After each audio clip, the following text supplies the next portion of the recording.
Bueno, pues vamos a empezar propiamente, vamos a abarcar el día de hoy una pequeña introducción sobre la electrónica.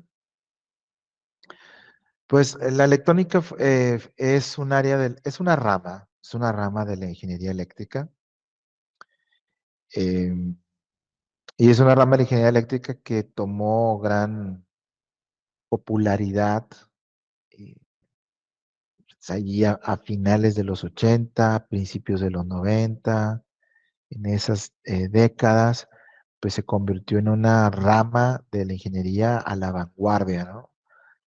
Eh, Así como después fue automatización, como tal vez ahora lo es robótica y mecatrónica, bueno, en su momento electrónica y comunicaciones, pues eran lo que estaban en la vanguardia en esos años. Y, y eso dio lugar también a que, pues en esos años precisamente hubo eh, avances significativos en la tecnología. Eh, a final de cuentas, el que haya nueva tecnología eh, viene del hecho de que antes se hicieron estudios y se desarrolló la teoría, ¿no? Y eso ocurrió con la electrónica, porque realmente la electrónica, si bien tuvo ese boom en estas décadas, pues viene de mucho más atrás. Realmente podríamos regresar, podríamos decir que el primer indicio de la electrónica habría que retroceder hasta 1904 con Alexander Fleming. Eh, Se genera lo que sería el primer tubo de vacío, eh, que más adelante daría lugar a un primer diodo. Pero estos tubos de vacío o bulbos eh, ya funcionaban como dispositivos de conmutación que permitían hacer o formar pequeños circuitos electrónicos. Más adelante, basándose en estos tubos de vacío, pues surge el triodo en mismos primeras décadas del siglo anterior. Ahora, eh, aunque ya se había descubierto, no empezó a haber tecnología porque pues todavía no había una fabricación masiva de los bulbos, de los tubos de vacío. Esto comenzó años después, hasta el año 1911, y ahora sí, una vez que ya había dispositivos, ya estaba el elemento, empiezan los avances tecnológicos importantes, ¿no? Y fue para esos años, los años 20 del siglo anterior, que aparece la radio y posteriormente la televisión. Entonces, ese fue un brinco tecnológico brutal, ¿no? Que marcó a una generación, a una época, la aparición de la radio y de la televisión. Pero observa que el hecho de que apareciera radio y televisión no hubiera ocurrido si no se hubiera desarrollado el, el bulbo ni el triodo. O sea, esos dos fueron los que permitieron ese avance en la tecnología. Y entonces, pues aparecen muchas tecnologías nuevas desarrolladas en base a esa misma, ¿no? Aparece la FM, aparecen durante la Segunda Guerra Mundial incluso, donde todo era con bulbos, pues aparecen avances tecnológicos como el radar, que fueron cruciales eh, para para la guerra, que particularmente para la defensa, eh, allá en la zona de Inglaterra, en Europa. Pero todo eso, lo vuelvo a recalcar, gracias a un avance en la electrónica. Después de la Guerra Mundial viene otro siguiente descubrimiento, que fue el transistor. Eh, Prácticamente a los 2 años de terminar la Guerra Mundial, se construye el primer transistor a través de un equipo de investigación, no fue una sola persona, fue un equipo de investigación liderado por científicos de diferentes ramas, John Bardeen, Walter Brattain y William Shockley. expertos de diferentes áreas se unen para construir el primer transistor. Eh, y el transistor eh, vino a ser un brinco eh, muy grande en la tecnología. Sustituyó al bulbo, al tubo de vacío, eh, aplastó sus ventajas, lo superó por mucho, y eso permitió de nuevo un cambio en la tecnología, permitió una evolución.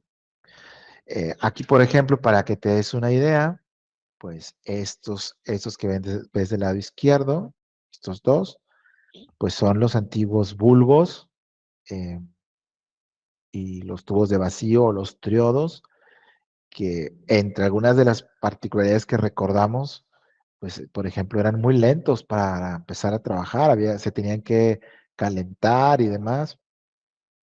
En cambio, aquí del lado izquierdo tenemos transistores, diodos, circuitos integrados, lo cual pues es mucho el avance, mucho la diferencia con respecto a esto, ¿no? Y a partir de ahí, pues viene otros avances, ¿no? Se inventa el primer transistor, luego Shockley se separa de su equipo y él por separado construye un segundo tipo de transistor. Eh, el, el brinco fue tan grande, tan importante que incluso ganaron un premio Nobel los tres por el desarrollo de este dispositivo. Y con esto, casi una década después, eh, otro equipo de trabajo, ahora bajo la tutela de Texas Instruments, construyen el primer circuito integrado.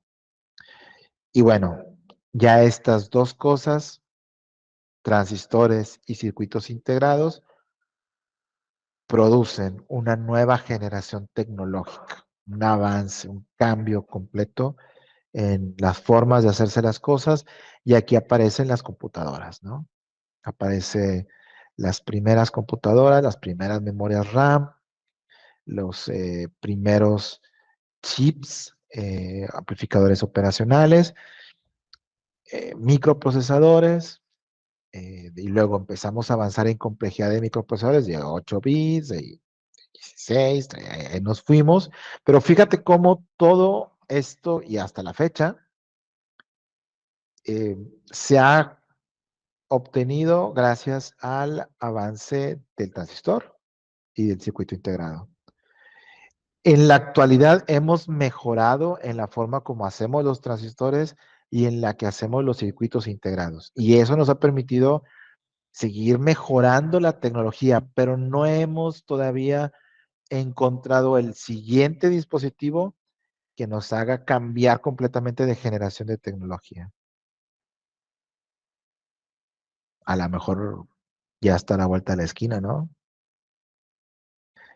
O a lo mejor te va a faltar algunos años, no lo sabemos, pero eh, si del otro pasaron de los años 1900 a los 1050, faltaron 50 años en brinco tecnológico, pues ya vamos pasando los 50 años desde el transistor, ¿no? Así que a lo mejor ya toca que alguien construya o invente algo que cambiaría de nuevo radicalmente todo y de nuevo pondría el ojo del huracán a la electrónica como el generador de nuevos dispositivos.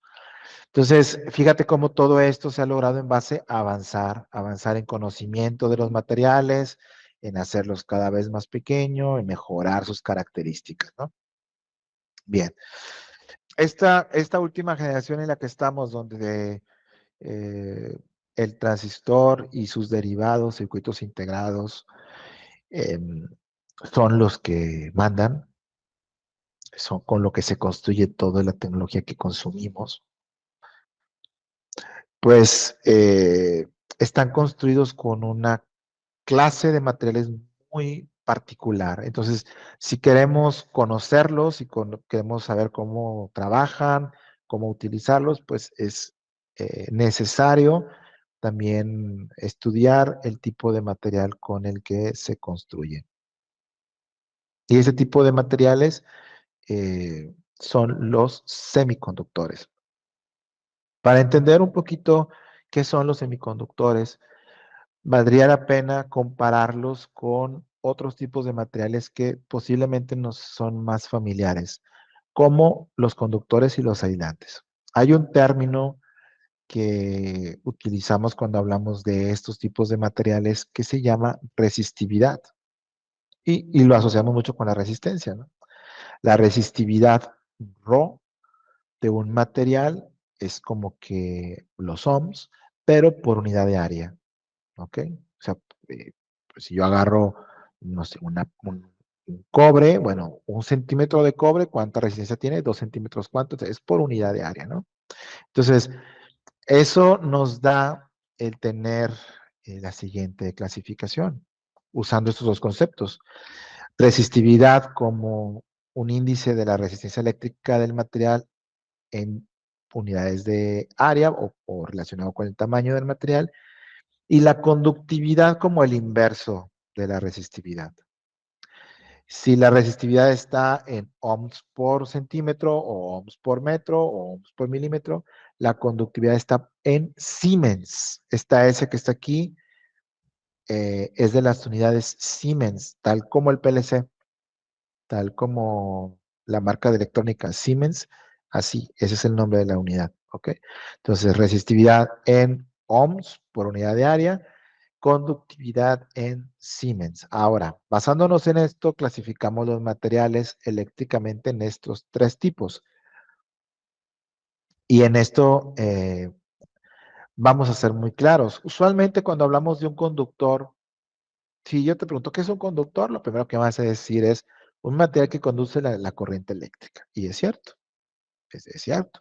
Ejemplos, pues me vas a decir los que más comúnmente se utilizan, cobre, oro, plata, aluminio, etcétera, ¿no? Y bueno, aquí está un ejemplo, un rollo de cobre, ¿no? Y si te pregunto cuál es un aislante, pues también pues, vamos a contestar, es un material que se opone al flujo de corriente, ¿no? Ejemplos de, pues vamos a citar plásticos, maderas, vidrio, el mismo aire, son materiales aislantes. Pero, ¿dónde está la diferencia, no? Me dices, un conductor es un material que conduce, ok. ¿En qué punto dices tú que conduce bien o que no conduce bien un material? Ok. ¿Dónde está esa delgada línea entre que un material es conductor y o es aislante? ¿A partir de cuántos electrones decimos que ya eso no es? Entonces, ya cuando te fijas ahí en esa pequeña línea de cómo clasifico esos materiales, pues ya ahí ya como que no está tan claro, ¿verdad? No puede ser algo cualitativo, tiene que ser una clasificación cuantitativa. Y ahí es donde entra este índice de resistividad. Un conductor es un material que tiene una resistividad por debajo de 10 a la menos 3 ohms por centímetro. Si su resistividad está por debajo de eso, es conductor. Y entre más abajo de eso, mejor conductor. Y si el material tiene una resistividad mayor a 10 a la 5 a 1 megaohm por centímetro, es aislante. Y entre más arriba de ese valor, más aislante todavía. Pero si lo ves así, queda un gap entre los conductores que están por debajo de este valor y los aislantes que están por arriba de eso, pues queda un trecho grande de materiales con un índice de resistividad que está a la mitad, ¿no? ¿Cómo le llamamos a esos? Bueno, allí es donde entran los semiconductores. Todos esos materiales que están ahí, que no son ni conductores, ni son aislantes, que tienen un cierto nivel de resistividad eh, intermedia, podemos decirlo así, eh, califican para poderse desconsiderar como semiconductores. Ejemplos, bueno, en base a ellos se construyen la mayoría de los transistores y dispositivos electrónicos. Germanio, silicio, eh, y combinaciones entre ellos. Por ejemplo, el arsenuro de galio es un semiconductor. ¿Cómo se ve físicamente un semiconductor? Bueno, un semiconductor en estado puro no lo vamos a encontrar. No es como que andaba caminando ahí en el desierto y bueno, encontré una piedra de silicio. No funciona así, ¿ok? Eh, eh, realmente estos materiales están dispersos en la naturaleza, pero en cantidades muy pequeñas. Entonces, por ejemplo, para obtener silicio y formar un cristal como el que ves aquí en la figura, pues tiene que pasar por todo un proceso donde se pueda juntar una cantidad importante como para que se vea así. ¿Ok? Es decir, sí es un material que está en la naturaleza, pero eh, no es fácil obtenerlo. Y de ahí que en ocasiones, pues por esta misma razón, escaseen el, el recurso para tener dispositivos electrónicos. Más adelante vamos a hablar un poquito acerca de cómo se obtienen. Ok, entonces estos materiales semiconductores, te digo, están en ese gap que no son ni de uno ni del otro, están a la mitad y son elementos muy particulares. Ahora bien, de toda la gama de materiales que puede aparecer ahí, solo algunos son útiles para construir electrónicos. Particularmente hay dos clasificaciones que se pueden obtener. Hay semiconductores a los que se les llama semiconductores elementales, que son semiconductores que aparecen en esta figura que te pongo en la pantalla, en un cuadrito en gris. El boro, el aluminio, el galio, el indio, el silicio, germanio, fósforo, arsénico y antimonio. Estos son útiles como semiconductores elementales, se les llama, semiconductores elementales, porque se puede utilizar un material puramente de silicio o puramente de germanio. Estos dos. Ahora bien, si a estos dos los combinamos, boro con silicio, fósforo con germanio, indio con silicio y arsénico, antimonio con germanio y aluminio, empezamos a jugar con esos mismos cuadritos en gris, pero empezamos a combinarlos en diferentes proporciones. Entonces, se forman semiconductores útiles también desde el punto de vista electrónico, pero a esos semiconductores que ya no son puros, que ya mezclan diferentes elementos, se les llama semiconductores compuestos. ¿Ok? Va de vuelta. Si el semiconductor es silicio y germanio, así tal cual, solamente elegido de esa manera, se le llama semiconductor elemental, porque está formado por un solo elemento. Si el semiconductor se obtiene a través de combinar diferentes, entonces ahí se le llama semiconductor compuesto. Y estos semiconductores compuestos pues son combinando estos elementos con 3 electrones de valencia, con estos elementos de 4, con estos elementos de 5.